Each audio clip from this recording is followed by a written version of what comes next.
দেখো বন্ধুরা, নতুনভাবে ডিম ট্রাই করলাম। তো যে ফার্স্টে গামলায় জল নিয়ে নিলাম, এমনি সেদ্ধ করার জন্যে ডিমগুলোকে দিয়ে দিলাম।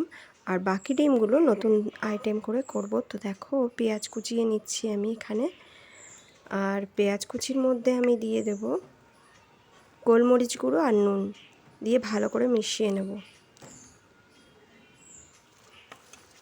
এইবার এই যে বাটি দুটো নিয়েছি, ওর মধ্যে একটু করে তেল মাখিয়ে দেবো, যাতে করে যে ডিমগুলোর নতুন আইটেম বানাবো যাতে তুলতে সুবিধা হয়। তো ডিমগুলো দেখো ফাটিয়ে ওর মধ্যে দিয়ে দিলাম। এইবার পেঁয়াজ কুচিগুলোকে দিয়ে দিচ্ছি। এইবার দেখো যে গামলায় জল বসিয়েছিলাম, নিচেও কিন্তু ডিম সেদ্ধ হচ্ছে। আর ঝাঁঝরি থালার ওপরে আমি এই যে ডিমগুলোকে দিয়ে দিয়েছিলাম, দেখো ডিমগুলো হয়েও এসছে। এবার আস্তে আস্তে এটাকে তুলে নিতে হবে। আর এই ডিমগুলো সেদ্ধ হয়ে গেছে, এক কাজে দু কাজ। দেখো এগুলো আস্তে আস্তে সাবধানে তুলতে হবে।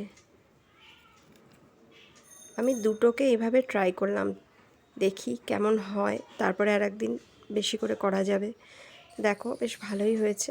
এবার কড়াইয়ে তেল দিয়ে দিলাম, কড়াইয়ের তেল গরম হয়ে গেলে ভাজা বসিয়ে দিলাম।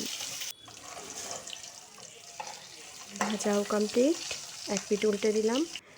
দেখতে কিন্তু বেশ ভালোই লাগছে, খেতে কেমন হবে জানি না। তো চলো, এবার এমনি পেঁয়াজ কুচি কড়াইয়ে তেলের মধ্যে দিয়ে ভাজা ভাজা করছি। আর এদিকে আমি রসুন, লঙ্কা আর টমেটো ওগুলোকে পেস্ট করে নিলাম।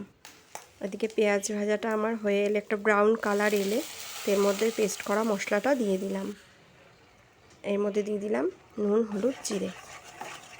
এবার ওইগুলোকে ভালো করে নাড়াচাড়া করব। মশলাটা কষা কষা হয়ে আসবে, মশলা কষেও এসছে, তেলটা ছেড়ে যাচ্ছে, বোঝাই যাচ্ছে। এবার এর মধ্যে আমি জল দিয়ে দেবো, ঠিক যেভাবে এবার ডিম রান্না হয় সেভাবেই হবে।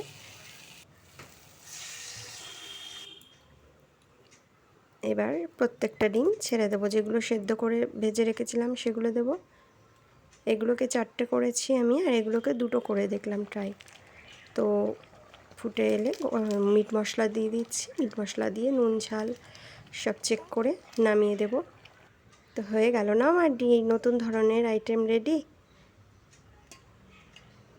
কেমন লাগলো বলো।